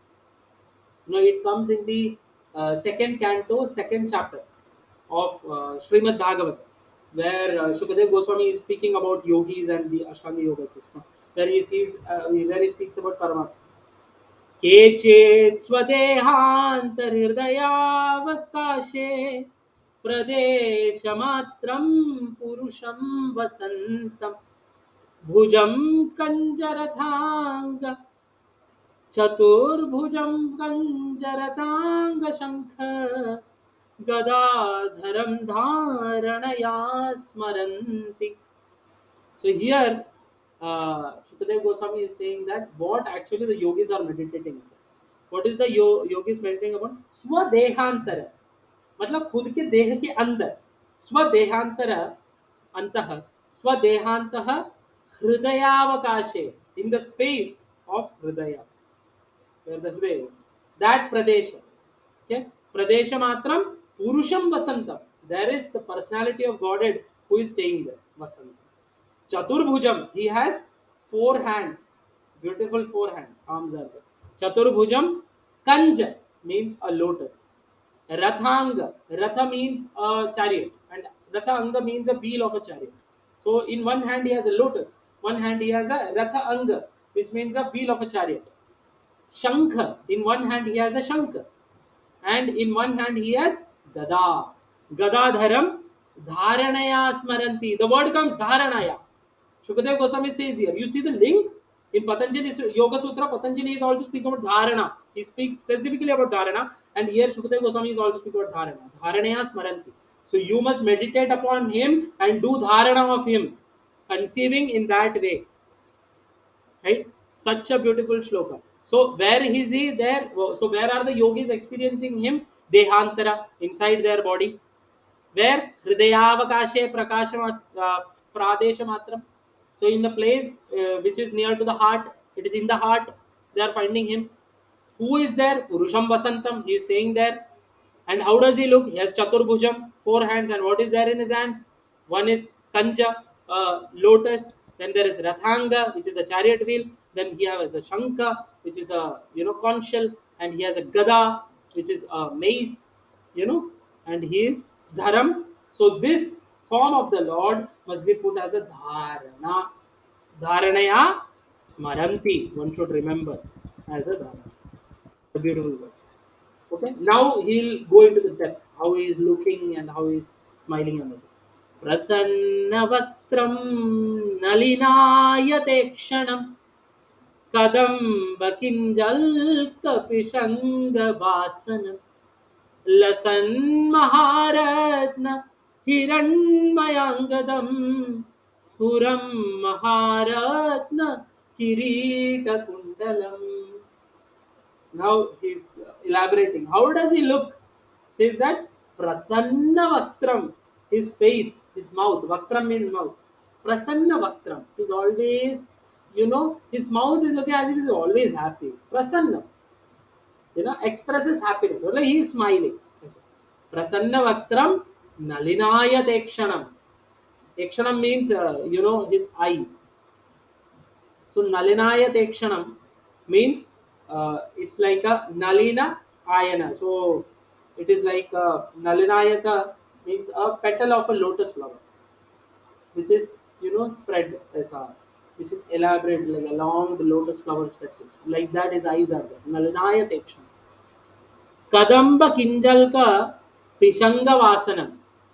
Okay, so it's like orangish kadamba flower. Like pishanga means yellow, so yellowish golden colored vasanam. He has a nice, vasanam means a cloth. He has. Lasan Maharatna Hiranmayangadam. So he has he is wearing very much ornaments and all are there on his body. Lasat means it is hanging, and Maharatna, which means very valuable jewels. Hiranmaya. Hiranmaya means it has gold. Hiranmaya Angada. So his how is his ornaments made? His ornaments are first of all it is hanging and it is made of gold and many valuable jewels. Spuram Maharatna Kirita. And Spuran means Spurat means it's glowing. What? Maharatna. Again he is saying a very valuable jewel. Maharatna Kirita. Kirita means what? uh, Head ornament, helmet. Kirita Kundala. Kundala means, there is, Kundala means earrings. So you see here, it is so beautifully is describing how Kshirodaksha Vishnu within the heart is there. Then. Prasanna Vaktram Nalinayate Kshanam Kadamba Kinjalka Vishanga Vasana. Lasan Maharatna Hiranmayangadam Spuran Maharatna Kirita Kundam. It's a very beautiful description. How he is looking. Now he goes further. उन्नेद्रहृत्पङ्कजकर्णिकालये योगेश्वरास्थापितपादपल्लवम् श्रीलक्षणं कौस्तुभरत्नकन्धरम् अमलानलक्ष लक्ष्म्या वनमालयाचितम्. Now he is describing where is he standing. उन्निद्र हृत पंकज. तो हमारे हृदय में एक पंकज है. There is a lotus flower, and it is what उन्निद्र हृत पंकज, which is blossomed. And on that करणिकालय. करणिकाल means the bowl of the flower. एक फ्लावर रहता है, उसका बीच का जो हिस्सा रहता है ना, करणिकालय बोलते हैं. So Karanikalaya. On the if our heart is like a lotus, a bloomed lotus, fully bloomed lotus, on which there is a Karanikalaya. There is the surface of the ball, on which Yogeshwara. So that personality who is the Ishvara of the yogis, Yogeshwara Asthapita Pada Pallavam. His Pada Pallavam. Pallavam means soft as a flower, a lotus feet. So Pada Pallavam, he has Asthapita, he has placed there. Yogeshwar. Yogeshwara Asthapita Pada Pallavam. Shri Lakshanam. So he has a Shri Lakshanam on this body, on his body. A symbol of Lakshmi or a symbol of a cow. Kaustubha Ratna Kandaram on his, Kandaram, Kanda. He has what? Kaustubha Ratna. The jewels are there. Kaustubha is there. Amalana. Amala means it has no material trace. It is fully spiritual. And Amala means without any impurities. Amalana Lakshmiya Vana Malayachitam. So Lakshmi means beauty. He has a very beautiful Vanamalya Achitam. He has a very beautiful garland which is made up of, which is Vanamala. Vanamala means it is, it has, it's made of forest flowers and flowers. So it's very beautiful. He is standing there. It's so beautiful now. If we imagine the single read this translation. His lotus feet are placed over the walls of the lotus like hearts of great mystics. On his chest is the Kaustuba jewel engraved with a beautiful calf, and there are other jewels on his shoulders. His complete torso is garlanded with fresh flowers. You see how beautiful he is, how beautifully he is standing. This is the object of the meditation of the yogis. This is what the yogis see. विभूषितं मेखलयाङ्गुलीयकैर्महाधनैर्नूपुरकङ्कणादिभिः स्निग्धां स्नि- स्निग्धामलाकिञ्चितनीलकुण्टलैर्विरोचमानाननहासपेशलम्. Saying that Vibhushitam Mekhalayangulai. So, what is his size? He is Vibhushitam, first of all. He is well decorated. And what is his size? Mekhalayangulai. Means that he is, he is somewhat between, you can say that, sorry. So, Meghalaya means actually he has an ornament on his, waist. And Angulaikar means he has उंगलियों में उनका ये है. He has rings, a very beautiful rings he has. Mahadhaneir Nopura Kankanadivi. And Mahadhaneir, okay, he has a lot of what do you say? Mahadhaneir means very highly valuable. Nupura. Nupur means Nupur, right? You know leglets is called Nupura. Nupura is there, which is very beautiful. And Kankana Adibhi. And he has Kankana also. Like that. So it's very beautiful actually. We'll read the translation altogether. Yeah. He is well decorated with an ornamental wreath about his waist and rings studded with valuable jewels on his fingers. His leglets, his bangles, his oiled hair curling with a bluish tint, and his beautiful smiling face are all very pleasing. You see, he's very beautifully standing there actually. Very beautifully he is standing. You see? Snigdhamala Kunchita Neela Kuntale. He has a bluish tint on his hair, which is curly. It's a very beautiful hair Krishna has. as Shirodaksha Krishna. Now in the next verse, Shukadeva Goswami in the 12th verse, he says that Adina Leela Hasitekshana Ullasa Bhrubanga Samsuchita Bhuri Anugraham Iksheta Chinta Mayamenam Ishwaram Yavan Manodharanaya Avadhishthate. Very beautiful. Adina Leela Hasitekshanollasa भ्रूभङ्गसंसूचितभूर्यनुग्रहम् ईक्षेत चिन्तामयमेनमीश्वरम् यावन्मनोधारणयावतिष्ठते. So how is he standing? Adina Leela Hasite Kshanolasa. So Adina. Dina matlab जो दीन है poor है ऐसा. He is what? Adina. He is very magnanimous. Adina Leela, his pastimes are Adina. It's very magnanimous. Adina Leela, Hasitekshan Ullasat. So he is looking with a smile, Ullasat, and he is very happy, happily looking, glancing over. Ullasat means he's glowing. Bhruvanga Samsuchita Bhuri Anugraham. And why is he standing? He is standing to give everybody what? Anugraham. Very nicely he is भ्रूभंग संसूचित भूरि अनुग्रहम is अनुग्रह ईक्षेत चिंता मयमेनमीश्वरम यावन मनो धारणयावतिष्ठते. See again the word dharana is used here. See the word dharana again in the fourth line.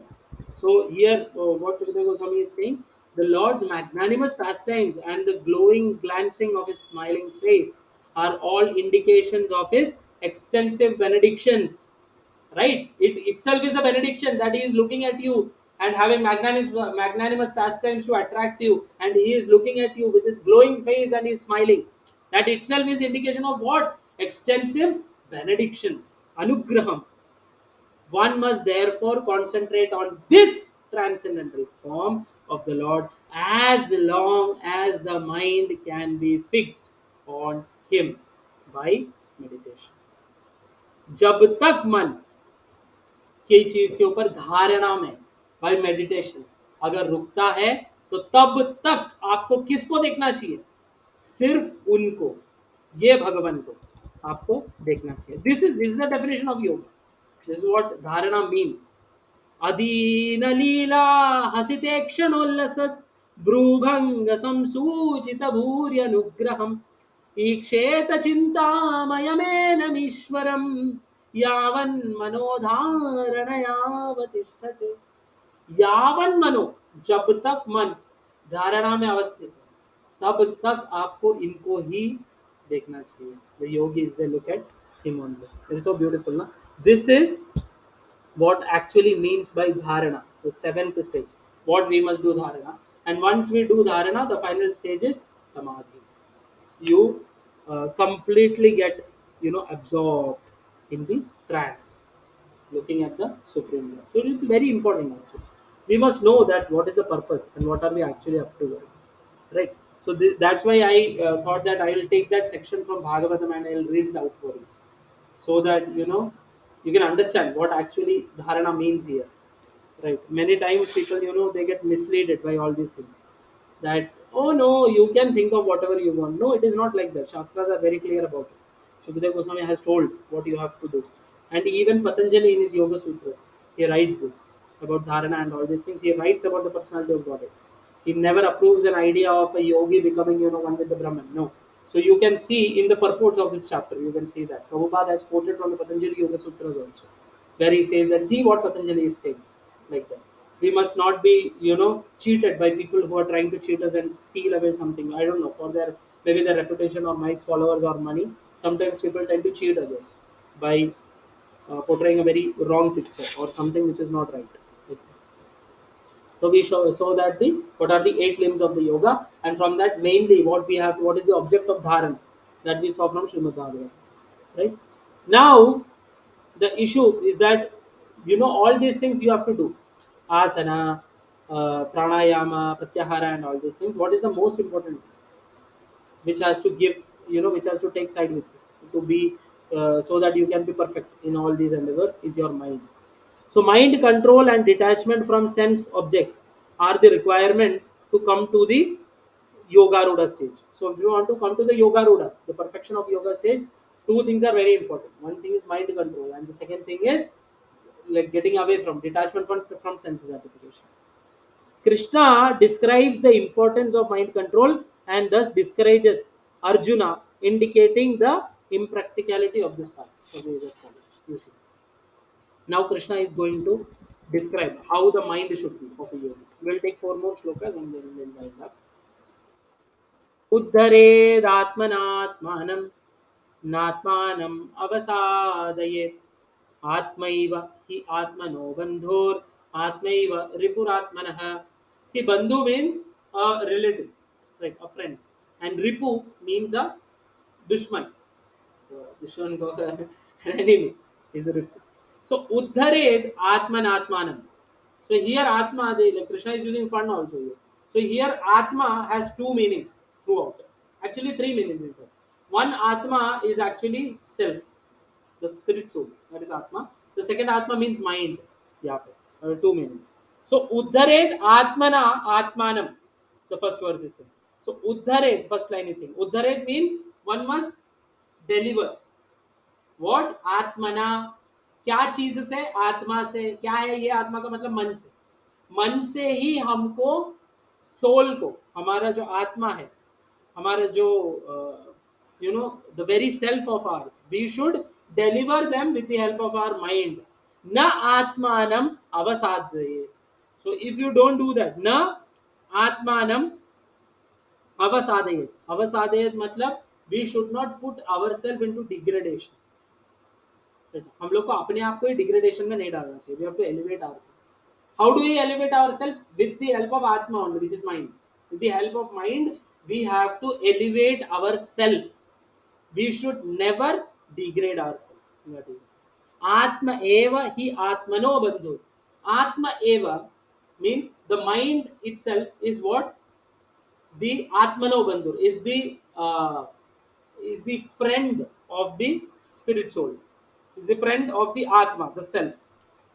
Atma eva ripur atmanah, and atma itself is ripu also, is a what do you call it, it's a enemy also. So the mind itself is the friend of the atma because it can help you for what? To deliver you. But at the same time the mind itself can be your biggest enemy because it can try to degrade you also. ऐसे ही लगेगा कि अरे ऐसा कैसे, क्यों ये क्या बोलते हैं. तो नेक्स्ट श्लोक में हम लोग को और क्लियरली पता चलेगा कि भगवान ऐसा क्यों बोलते हैं, कि कैसा मन होता है जो फ्रेंड होता है और कैसा मन ऐसा होता है जो एनिमी होता है. So it is a, one of the shlokas which is used for motivational quotes and all this. And control your mind. ऐसा बोलता ना लोग, it is your best enemy and your worst enemy, ये सब बोलता. Okay. One must deliver himself with the help of his mind and not degrade himself. The mind is the friend of the conditioned soul and his enemy as well. Now Krishna will actually explain what does he mean by friend and enemy both. Like what do you mean by friend and what do you mean by enemy? We don't know, just Krishna will say. बंधुर आत्मात्मनस्तस्य येनात्मावा येनात्मैवात्मना जितः अनात्मनस्तु शत्रुत्वे वर्तात्मैव शत्रुवत्. Here is बंधुर आत्मात्मनस्तस्य, friend वो मन है of the living entity, येन आत्म एव आत्मना जितः, जिसने अपने आप को, मन को, अपने मन को जिसने जीता है. So a person who has won over his mind, for him the mind is a friend. That is the idea. बंधुर आत्मात्मनस्तस्य येन आत्म एवात्मना जितः, who by himself has conquered over the mind. For him the mind is his best among the friends, which means that a controlled mind is your friend. जो मन आपका सुनता हो वो मन आपका मित्र है. है ना। अनात्मनस्तु शत्रुत्व है, और अनात्मनस जो मन आपका नहीं सुनता हो, जो आपके वश में नहीं है, वो क्या है? शत्रुत्व है, वो आपका शत्रु है। वर्तेदात्मैव शत्रु। For him who has conquered the mind is the best of friends. But for one who has failed to do so, his mind will remain the greatest enemy. Right? What we have to learn from here, see, this is very important. That in any spiritual path, whatever, irrespective of whatever you do, anything spiritual, the first step towards spirituality is controlling mind. Only through mind you can do it. So controlling and subduing your mind with your superior intelligence. That is what actually means to begin with a uh, yoga process, or begin with spiritual life, whatever it is. But you have to win over your mind. Without that, it is useless. The endeavor becomes useless. You have to understand it. So many people are there who don't wish to control their mind. They want to eat whatever they want to eat. They want to do whatever they want to do. वो लोग को सब कुछ करना है, इधर जाना है, वो लोग को गंदे गंदे मूवीज देखना है, वो लोग को कुछ भी खाना है, कुछ भी पीना है, और सारा चीज करना है, लेकिन बोलते हैं कि मैं स्पिरिचुअल हूँ क्योंकि मैं सुबह उठ के 20 मिनट मेडिटेट करता हूँ। भगवान जाने ये लोग क्या चीज के ऊपर मेडिटेट करते हैं, कि कृष्णा तो बहुत क्लियरली यहाँ पे बोल रहे हैं, the first thing you have to do is subdue your mind, subdue your mind. Without that, you are going to get nothing. You are just going to be in the clutches of passion, nothing more. जितात्मनः प्रशान्तस्य परमात्मा समाहितः शीतोष्ण सुख दुखेषु तथा मानापमानयोः। यहाँ पर भगवान क्या बता रहे, पता है क्या? यहाँ पर भगवान एक्चुअली ये भी आपको बता रहे हैं कि what does it mean to be jitatma. See, जित आत्मन प्रशांतस्य, so one who has one over his mind, who is, he is what? Prashantasya, he is prashant, he is tranquil, shant, prashant, sukhi, paramatma samahitah, and he is with whom? He is approached completely, he has approached completely whom? Paramatma, the super soul. And we saw who is super soul, पूरा description हमने पढ़ा भागवत से। शीतोष्ण सुख दुखेशु, शीत उष्ण, शीत means cold, उष्ण means summer or hot, शीत उष्ण सुख दुख, सुख और दुख आपको पता है क्या होता है, सुख दुखेशु तथा मान अपमानयोः। तो एक व्यक्ति जिसने अपने मन को जीत लिया है, जित आत्मनः, he becomes what? He becomes prashantasya. Where he becomes prashanta? He becomes prashanta even in Shita, Ushna, Sukha, Dukkha, Mana and Apamana. For him, Sukha, Dukkha, Mana, Apamana and uh, this Shita and Ushna, so everything is same. You see, Shita and Ushna are on the platform of body, heat and cold. Sukha and Dukkha, they are on the platform of mind, mental. And मान and अपमान are on the platform of ego also. Like ego hurt होता है ना कोई अपमान करता है, और ego को बहुत अच्छा लगता है ना जब मान हो, तो ऐसा। So a person who is jitatmanah, he becomes prashant in every situation. In any duality, he becomes prashant only. He is always self-satisfied. Why? Because Paramatma samahita. He has completely took shelter of Paramatma. He is always seeing him. For one who has conquered the mind, the super soul is already reached, for he has attained tranquility. To such a man, happiness and distress, heat and cold, honor and dishonor are all the same. Everything is same. Like, आप देख रहे हो कितना बड़ा standard है actually. हम लोग ऐसा समझ नहीं पाते कई बार ये कितना बड़ा स्टैंडर्ड है। भगवान एक एक वर्ष के बाद में एक एक स्टैंडर्ड जैसा खोल रहे हैं, ऐसा ऐसा। तो पहले सुख दुख ये सारी चीज़ों के बारे में बता रहे हैं, it's about things. Now he will speak about again further elaboration. ज्ञान विज्ञान तृप्तात्मा कूटस्थो विजितेन्द्रियः युक्त इत्युच्यते योगी समलोष्ट्राश्म कांचनः। ज्ञान विज्ञान तृप्तात्मा, जो व्यक्ति ज्ञान और विज्ञान से तृप्त है, ठीक है। ज्ञान मतलब क्या है? ज्ञान मतलब नॉलेज होता है, और विज्ञान मतलब रियलाइज्ड नॉलेज होता है। दोनों में फर्क है। ज्ञानी और विज्ञानी दोनों अलग है। ज्ञान मतलब you have bookish knowledge, and विज्ञान means you have realization. So ज्ञान और विज्ञान दोनों जरूरी है, पहले ज्ञान आता है फिर विज्ञान होता है ना. तो ज्ञान विज्ञान तृप्त आत्मा, तो जो व्यक्ति ज्ञान और विज्ञान से satisfied है, तृप्त है, alleviant है. कूटस्थो, he is always spiritually situated. Vijitendriya, and he has already conquered over his senses. Yukta iti uchyate yogi, and he is called what? He is called a yogi. Uchyate, he is called as yukta. Competent. Yukta means he is competent for self-realization. इति उच्यते, उसको ऐसे बुलाया जाता है, क्या बुलाते हैं? Yogi, a mistake. And he is what? Sam, he is equal to what? Loshtrashma and kanchana. Loshtrashma means it is like a pebble, rock, and kanchana means gold. So such a person who is a yogi, who is a tripta atma by jnana and vijnana, who is always situated in transcendence in his self, and who has already conquered his mind and senses, he is called a yogi. And such a person is always equal to a rock and even gold. उनके लिए सब एक समान हो जाता है, हर एक चीज. उनको ऐसा बोलते हैं ना, रॉक को देख के अरे यार पत्थर है, और गोल्ड को देखिए वाह गोल्ड, ऐसा नहीं करता. उनके लिए दोनों एक समान हो जाते हैं. So shows this the real detachment. He is equipoised always. A person is situated, a person is said to be established in self-realization and is called a yogi or mystic when he is fully satisfied by virtue of acquired knowledge and realization.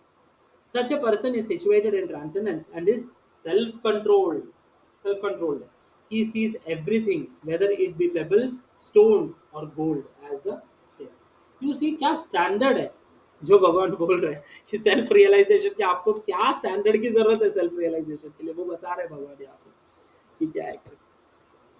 So actually, only the book knowledge is not useful. It's just useless. ये सब देखो ना, Prabhupada writes, he quotes from the Bhakti Rasamrita Sindhu, that no one can understand the transcendental nature of the name, form, quality, and pastimes of Sri Krishna through his materially contaminated senses.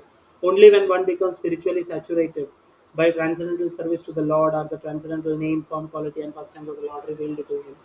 You remember of Pururam at this instance. You see, so this is the standard. You see, a yogi must be like this. He must be always equipoised, like always controlled in his mind and senses. Last verse for today. सुहृन् सुहृन्मित्रारि उदासीन मध्यस्थ द्वेष्य बन्धुषु साधुष्वपि च पापेषु समबुद्धिर् विशिष्यते. इधर एक list दिया है, तो इससे पहले वाला जो श्लोक है ना, it was about things.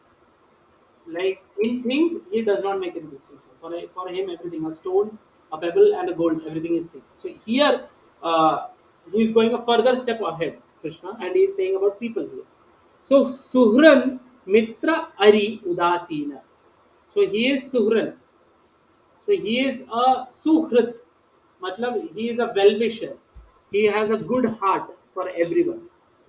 He is a well-wisher by nature. For whom? Mitra means a friend. Ari means a Shatru. So in fact, he does not have a Mitra and Ari. वो conception नहीं. उदासीन, ठीक है, मध्यस्थ, द्वेष्य, बंधुषु, साधुषु अपि च पापेषु. एक साधु हो या पापी हो या मध्यस्थ हो या द्वेष करने वाला व्यक्ति हो या उसका रिलेटिव हो, कोई मीडिएटर हो, सबको वो कैसा देखता है? समबुद्धि विशिष्ट है, सबको वो एक तरह से देखता है जो योगी होता है. A person is considered still further advanced when he regards honest well-wishers, affectionate benefactors, the neutral mediators, the envious, friends and enemies, the pious and the sinners, all with an equal mind. For him, everyone is same. है ना? Starting से लेके देखो ना, हम लोग ने जो भी देखा ना, सुहरन, मित्र, अरी, उदासीना. Udasina means neutrals. Madhyastha mediators, बोलते हैं ना कोई मध्यस्थ क्यों उठा है. Dveshya, one who is envious. बंधुषु, हु इज बंधु. एंड साधुषु means who is a very elevated personality, a spiritual personality. अपि च पापेषु, even a papi. Everybody, all these people, a yogi looks at him with samabuddhir vishishyate, which means that he does not look into the material things, material designations. कि materially इनका condition क्या है, क्योंकि ये सारा चीज मटेरियल हो सकता है. So he looks at the spirit soul. He is not concerned about matter. So we see that how much, a great yogi, how he thinks and how he looks at this world and the things of this world and everyone. So it's a very high stage. So this is what is expected from an Ashtanga yogi. Okay, mind control and all these things. Now from tomorrow we will start from 10th verse onwards. Thank you so much, Hare Krishna. If you have any doubts, you can unmute yourself and ask. No Vaishnav. Hare Krishna. हरे कृष्णा प्रभु जी. प्रभु जी मुझे एक question पूछना था. हाँ. ऐसा बोलता है ना कि you don't choose Krishna, Krishna chooses you, Right. Right? तो वो भक्ति में आ गया, वो रियलाइजेशन. भक्ति मतलब वो भक्ति के पाथ पे चल रहे हैं, Right. राइट?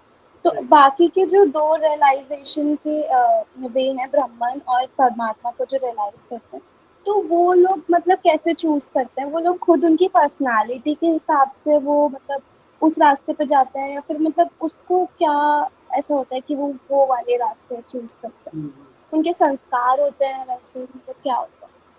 वो तो रहता ही है वहाँ. See, it is there. The second thing is, even if you go into Jnana Marga and Ashtanga Yoga, फिर भी आप लास्ट में ना आप घूम फिर के मतलब after many many life time, shastra says is that कि after many many life time you come to bhakti. ऐसा होता है. So it is a very preliminary step. So somebody who has come to bhakti, there can be two reasons. It can be because of sukriti, जो उसने किया है. It plays a very small role, but sukriti is there. He has served some Vaishnava or he has served the Lord someday. So the Lord has looked upon him. या फिर especially it is because of Vaishnava. That is the prominent reason. कलयुग में कोई भक्त बनता है तो mostly ऐसे ही बनता है. सुकृति के सॉरी सुकृति नहीं, वो वैष्णव का जो संग रहता है या फिर भगवान जो उसके ऊपर असीम कृपा करते हैं तब वो भक्त बनता है. बट यूजुअली भक्त बनने वाले लोग बहुत अलग अलग प्रकार से भी भक्त बनते हैं. जैसे जो ज्ञानी होते हैं और योगी होते हैं वो लोग भी भक्त बनते हैं एक टाइम के बाद में. जैसे कि फॉर एग्जाम्पल रामायण के अंदर दंडकारण्य वन में जब भी भगवान राम ने प्रवेश किया था, सारे जो ट्रीज है वो लोग सब योगी थे, जो लोग बहुत करोड़ों जन्मों से योग कर रहे थे, अष्टांग योग, वो सिद्धि प्राप्त कर रहे थे. और वो लोग को क्या चाहिए था, बोले भगवान चाहिए थे, तो भगवान दिख गए. तो भगवान को बोले कि हम आपके साथ रमना चाहते हैं, आपके साथ रहना चाहिए थे, आपको पति के रूप में स्वीकार करना चाहिए. तो भगवान ने क्या बोला, अब देखो अब वो भक्ति है ये जो मांग रहे हो, लेकिन उन्होंने किया योग है. तो दिस व्हाट हैपेंस. तो वो जो 16,000, there were 16,000 prominent rishis who were there in the Dantakaranya forest. They became 16,000 gopis when in Vrindavan. तो वो लोग साधना सिद्ध वैष्णव थे. तो वो लोग after prolonged period of Ashtanga yoga and jnana yoga, they come to the stage of bhakti. Now they are second kind of people. The first kind of people are those people who come by chance, whom Krishna remember कि आजा, like that. Second are those people who are endeavoring in some spiritual path. See, we also in some way or the other in our previous lives and all, we have performed bhakti or some other form of sadhana. That is the reason why we have come ऐसा. So that is one of the ways. Second thing देखो, ये लोग ऐसा choose क्यों करते हैं. Most of the people who want Brahman realization, they are those people who are frustrated with this world. वो लोग ये दुनिया में, ये जो रूप रंग वाला दुनिया है ना, इससे वो लोग फ्रस्ट्रेट हो गया. वो लोग बोलते हैं कि इसमें कोई आनंद नहीं है, रूप से डर लगने लगा है, हमको एक बनना है. सो अद्वैत अहम ब्रह्मास्मि तत्वमसि, जाना है वापस. तो वो लोग ऐसे जाते हैं, तो they go there. So there are even chances of fall down from there because there is no engagement. After a point, they come down. Sometimes they become bhakta, sometimes they become even materialist. ऐसा भी होता है. So, but any spiritual progress, at the end of the day, the last destination is Krishna. So घूम फिर के हम लोग after, but it takes a long time. बहुत टाइम के बाद में हम लोग कृष्ण की प्राप्ति करते हैं उसके बाद में. But there are some souls, like for example Srila Prabhupada. Prabhupada came, so he gave us his mercy. So we had no qualifications, but by coming in touch with him, Krishna looked upon us and Krishna told that come back. So I have touched Prabhupada's feet like that. So वो लोग choose करते हैं क्या? Yes, spiritual path वो लोग choose करते हैं. तो after going through 8.4 million species of life and suffering in this material existence, sometimes a person come across this doubt that who am I. This question comes. इसको अततो ब्रह्म जिज्ञासा बोलते हैं कि मैं क्या हूँ, ब्रह्मन क्या है. ये जानना, ये वेदांत सूत्र में आता है जो श्रील व्यास देव ने लिखा है। अतः तो ब्रह्म जिज्ञासा, this is the first step. So once somebody comes to this first step, he goes after this, chasing for the answer for this question: what am I? Who am I? What is my existence? What is my purpose? Why am I existing here? So after that, they come to a stage where sometimes they become a jnani, sometimes they come in contact with yogis and they become yogi, and after that, if they are very fortunate, they come in contact with bhaktas and they become devotees. So even jnanis and yogis, after a point of time, they become bhaktas, if you know step by step, gradually ऐसा होता है. So for a matter of fact, if they chose, yeah, they chose at some point. We might also have chose at some point. Even Shukadev Goswami, who is speaking Srimad Bhagavatam, he himself was Brahman realized when he came out from the womb of his mother. He was such a personality. 16 साल की उम्र में, till 16 years he was not coming out of the womb of his mother. He was not coming. No, because he was already Brahman realized within. Within the womb he realized Brahman, and he was in samadhi. So Krishna himself had to come. So he was promised that he won't be affected by Maya. So that's when he came out. And when he came out, at once he renounced his father and everyone and went away. Then there is a whole story how he was attracted to Srimad Bhagavatam and came and learned. And that's why it is said that Srimad Bhagavatam attracted the mind of a self-realized soul, right? Who was even Brahman realized, and he became a devotee later. So that's why it is said that even the Gyanis, Yogis, they relish Srimad Bhagavatam and they come to the platform of Bhakti after many, many lifetimes. I hope it's understood, Mataji. Yes, yeah. Thank you. Hare Hare Krishna. Krishna. Hare Krishna. Thank you.